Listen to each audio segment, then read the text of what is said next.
kaligtasan. Kaya hindi po sa pag-anib sa isang relihiyon ang kaligtasan, sapagkat hindi po yan ang pinapangaral ng mga apostol. Ngayon mga kapatid, sumayin nyo ang kapayapaan po ng Diyos at narinig natin yung pastor ng Word of Faith Baptist Church sa Binyan, Laguna, na sinasabi niya pag ang mangangaral daw o kapag ang isang relihiyon ay nangangaral na kailangan umanib sa kanilang relihiyon para maligtas, hindi daw yun ang ebanghelyo ni Kristo. Wala naman akong tutol dun, sapagkat wala namang aral si Kristo na ang relihiyon ay siyang nakapagliligtas, sapagkat si Kristo lang naman ang tagapagligtas ayon rin sa katisismo ng simbahan. Sa papaanong paraan? Sa pamamagitan ng pagsampalataya sa Kanya, John 3:16. Pero mali po ang interpretasyon nila doon, lalo na yung nandito sa kanilang mga pamphlet. Pero magtataka kayo mga kapatid, mga kababayan, ay makikita nyo po ang kanilang pamphlet. Dahil siya mismo ang nagsabi, tinan nyo, papakita ko po sa inyo ang uri ng kasinungalingan. Pero hindi ko sinasabing sinungaling siya. Dahil po dito sa pamphlet na natanggap namin, sa kanila po galing ito, ang nakalagay, ang kaligtasan ayon sa salita ng Diyos. Magdinigyan nyo po yung back o yung likod ng pamphlet na kanilang ipinamamahagi sa mga tao sa binyan. Ganito po ang inyong mababasa. Basahing maigi ang nasa ibaba. Ngayon, isipin ang bawat salita. Pinag-iisip ka pa, Dami-dami mo nang isipin. Masasabi mo ba na totoo mga ito? Parang may pananakot pa, Ganyan yung ginagawa nila. Inaatake nila yung utak lalo na ng mga kabataan para matakot nang sa gayon sumama sa kanila. Tingnan nyo. Basahin natin, Basahing maigi ang nasa ibaba. Ngayon, isipin ang bawat salita. Masasabi mo ba na totoo mga ito? Kung maamin mo, isulat ang iyong pangalan sa ibaba. Bakit kailangan isulat yung pangalan sa ibaba? Ngayon, ikaw pala mismo nagsabi na hindi kailangan ng relihiyon at hindi ebanghelyo ni Kristo yung pag-anib sa isang relihiyon. Bakit pinasusulat mo yung pangalan? For what purposes? Sasabihin mo para sa pananalangin. Hoy, kalokohan. Paano sa pananalangin? Nakalagay pangalan ninyo dyan, Nandyan pa yung address, nandyan pa yung pangalan ng pastor. I-flash natin yan sa screen. Basahin nyo mga kapatid, Sabi ni pastor, hindi daw ebanghelyo ni Kristo at aral ng mga apostoles. Alin? Yung pag-anib sa isang relihiyon. O yung nangungonsinting umanib sa kanilang relihiyon para maligtas. Ganun pala ang aral ninyo. Bakit nakalagay sa pamphlet ninyo yung pangalan ng sekta ninyo? Alam ko, aral niyong mga Baptist, hindi na kailangan ng simbahan para maligtas. Alam kong itinuro mo yan at napag-aralan natin yan, mga kapatid, mga kababayan, nakalagay sa ating YouTube yung episode na yan, na dinebunk natin yung paninira niya sa simbahang Katolika. Hindi na pala kailangan, pastor. At hindi na pala kailangan umanib sapagkat hindi naman pala yun yung aral ng mga apostoles. Bakit nakalagay sa likod ng pampleta ninyo yung buong pangalan ng relihiyon ninyo kasama pa yung address at pangalan ng pastor nyo? Pastor! Kala ko ba si Kristo? Bakit pangalan mo nakalagay dito? Basahin nyo, I-flash natin sa screen.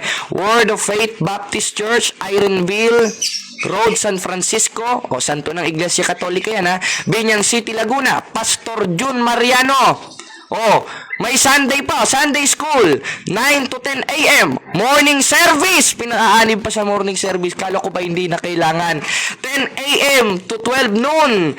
Afternoon service, 4 p.m. Wednesday, midweek service and prayer meeting, 6 p.m. and 8 p.m. Kala ko ba hindi na kailangan umanib sa isang samahan, pastor, ng Word of Faith Baptist Church?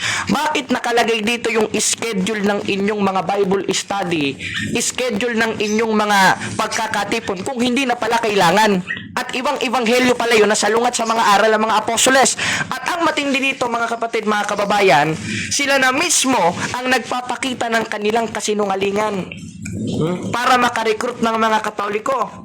Kinokontra nila yung nasa pampleta nila at kung hindi man nila kinokontra, sinasadya nilang magsinungaling. Bakit? Dahil ang sabi nila, hindi na daw kailangan ng simbahan sa kaligtasan. Sasabihin nila, Ibang ebanghelyo kapag ang tinuturo, umanib sa aking relihiyon. Bakit ganon? Ibang ebanghelyo pala, pastor. Bakit nakalagay sa pampleta ninyo yung pangalan ng simbahan ninyo, ngayon hindi naman pala kailangan ng simbahan? O kaya huling-huli mga kapatid, mga kababayan, nasa taas po ang kanilang Facebook link mga kapatid, at makikita nyo po ang kanilang mga paninira sa simbahan. At bukod doon, ang ating YouTube account, pwede nyo rin i-search yung Bro Jared Almasora Official. Nandyan po yung ating mga video, o ipla-flash ko na lang sa screen o sa taas yung video ng ating pagsagot sa kanilang paninira sa simbahang Katoliko. Sapagkat yan po ang sinasabi ni Apostol Pablo sa 16:18 ng Roma, na ang mga gayo hindi naglilingkod sa Kristong Panginoon, kundi sa kanilang sariling tiyan lang, sa pamamagitan ng kanilang mabuting pananalita. Mainam na talumpati, dinadaya ang puso ng mga walang malay. Dinadaya tayong mga Katoliko, harap-harapan ha. Sabi niya sa kanyang pangangaral, hindi daw aral ng mga apostol kapag ikaw nagsasabi na umanib sa aming simbahan o relihiyon para maligtas. Therefore, hindi na pala kailangan. Ngayong di na pala kailangan, bakit nyo pinalilista yung mga pangalan ng pinangaralan ninyo ayon mismo sa inyong pampleta? Tas after ipalista, nandito yung address ng inyong simbahan. Ngayon, hindi naman pala kailangan ng simbahan. At nandito yung schedule ng inyong mga worship service at gatherings. Alam ko na yan.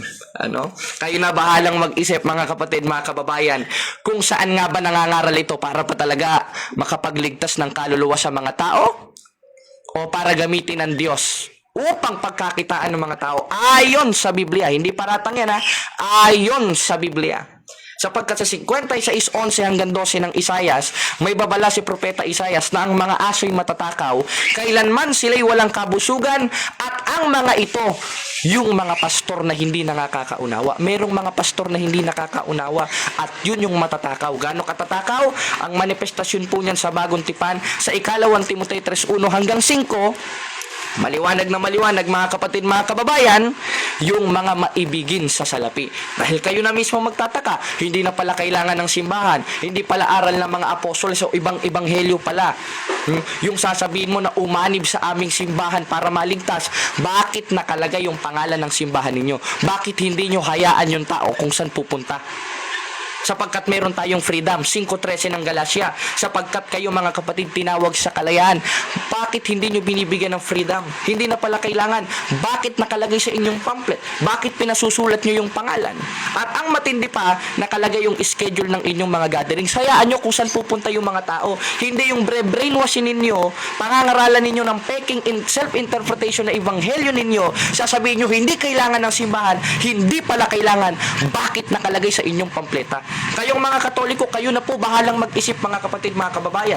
At sa mga kababayan kong taga-Binyan, kung makakita kayo ng mga ganitong klaseng mangangaral at Katoliko kayo, please lang, huwag kayong sasama at huwag kayong magpapaloko sa mga ganitong klaseng taktika. Dahil ako po ay dating protestante, alam ko kung paano mangloko ang mga protestante. Ngayong Katoliko na ako, binabawi ko ito sa pamamagitan ng pagmamahal ko sa inyo, o pag-iingat sa 2028 ng gawa, o pag-iingat sa kawan, o pag-iingat sa ating mga kapatid sa pananampalataya. Sapagkat napakadelikado po nito mga kapatid, mga kababayan.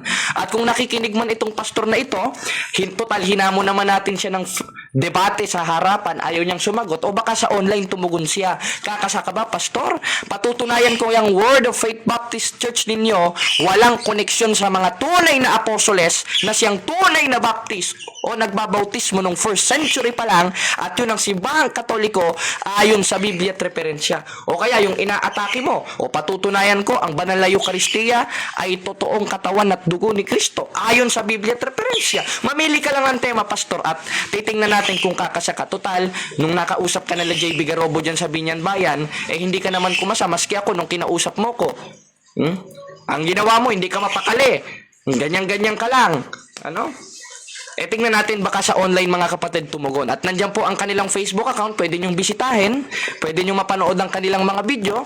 Hindi ko sinasabing siraan ninyo mga kapatid, mga kababayan, pero mag-comment kayo sa tamang pagko-comment na may pag-ibig. Sawayin natin sila na may pag-ibig, na ang manifestasyon sa 1:13 ng Tito, yung sawaying may kabagsikan. Yun lang po mga kapatid, tuloy-tuloy pa rin tayo sa ating krusada, at mag-ingat po kayo doon sa mga ganitong klaseng mangangaral, dahil ang sabi sa 4:1 ng unang 1, huwag kayong magsipaniwala sa mga espiritu, kundi inyong subukin.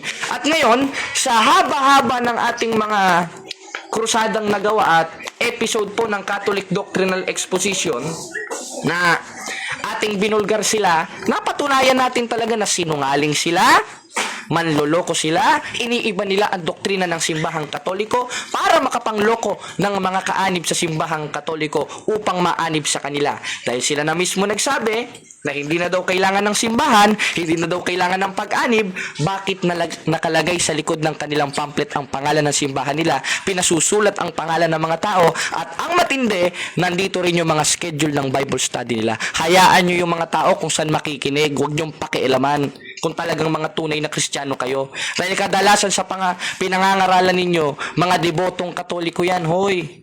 Wala kayong maloloko. Kung may maloloko kayo, pa isa-isa lang. Kaya yun lang mga kapatid, salamat sa Diyos.